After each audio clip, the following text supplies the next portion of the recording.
উনি তখন থেকে কন্টিনিউয়াসলি বলে যাচ্ছেন। কি বলছেন? এই কেন মিছিল হচ্ছে, কেন প্রতিবাদ হচ্ছে, কেন রাস্তায় জ্যাম হচ্ছে, কেন বাস ঘুরিয়ে নিচ্ছে,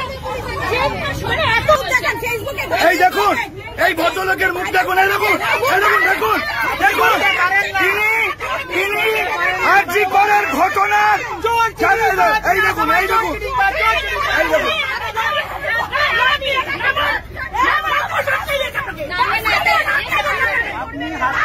দেখুন এই ভদ্রলোক আরজি করের ঘটনাকে ওই নারী নির্যাতনকে সমর্থন করছে, বলছেন যে এগুলো বাড়াবাড়ি হচ্ছে। উনি এই ঘটনাকে সমর্থন করছেন যে মহিলারা আমাদের যে ডাক্তাররা করোনা পরিস্থিতিতে প্রাণ বাজি রেখে আমাদের বাঁচিয়েছেন, সেই ডাক্তার আরজি করে ধর্ষিতা ধর্মতলা থেকে যে মহিলারা বাসে রয়েছেন তাদেরকে উত্তপ্ত করতে করতে এসছেন। কোথা থেকে আসছেন আপনি? আমি আকাশবাণী অসংখ্য কথা বলছেন উনি।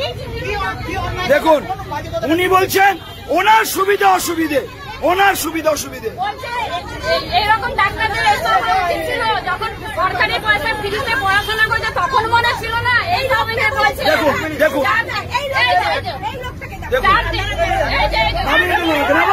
দেখুন পুলিশ আসছে, নাবান ওনাকে, নাবান একদম বাজে লোক।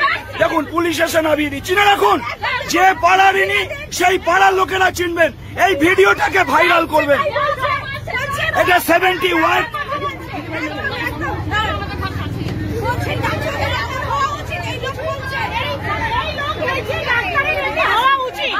আমি শুনুন